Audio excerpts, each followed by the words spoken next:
Portland all of her life. She's married with 4 children. Today, Trudy will discuss the person behind the mask. The title of her speech is Behind the Mask. Please help me welcome Trudy. Thank you, Tom.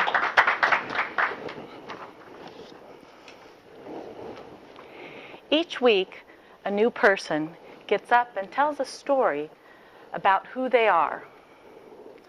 In some ways, it's like a masquerade. We each hold up a different mask that represents our lives. Today, I'd like to share with you my story about my life and about the person who is behind the mask. However, one thing that I will not be talking about today is gluttony.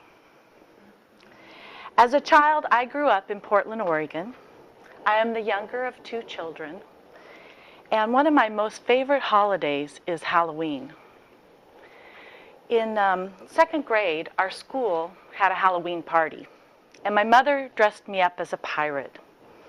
I was so excited because I had a mustache, a patch, a hoop, and most of all, a silver sword.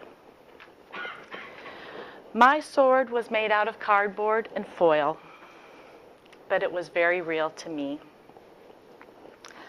I took that persona of a pirate and took that sword, pulled it out of my pocket, and shoved it up in the air, and then down at my cat. At the party, there were all sorts of costumes: firemen, cowboys, doctors and nurses, and astronauts, and more. In grade school, you try on different roles and play act to see what you can do in life.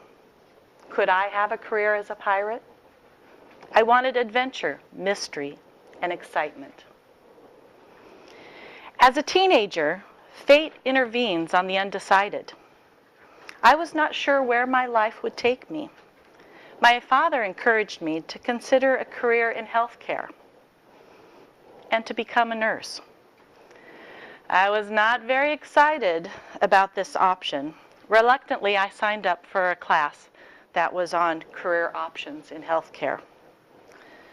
This was a big step for me because I was very afraid of blood, needles, and gore, and even the experience of being sick.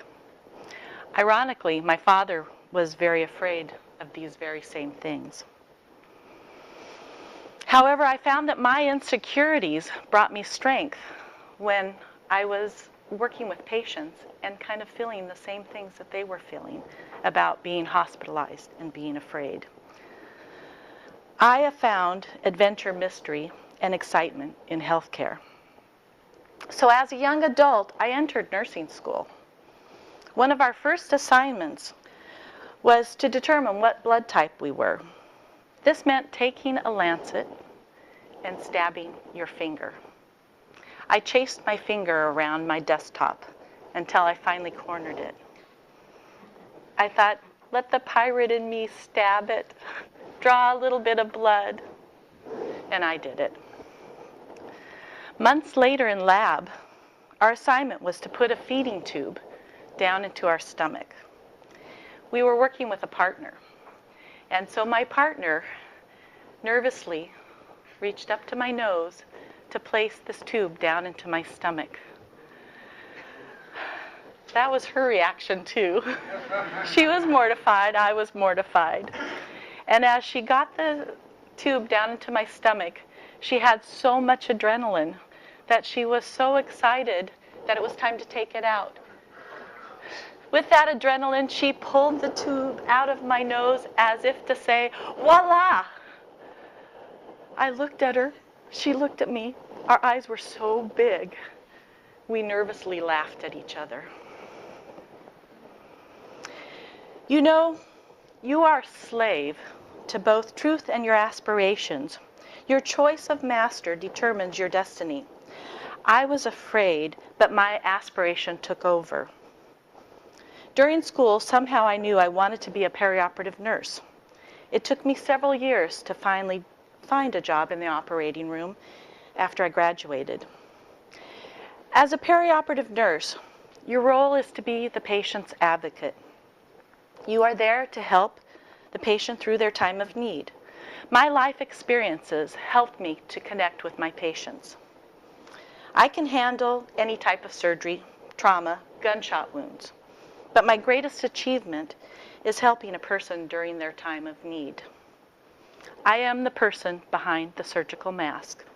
I am a perioperative nurse, human and afraid at times, but I have found adventure, mystery, and excitement in nursing. Thank you.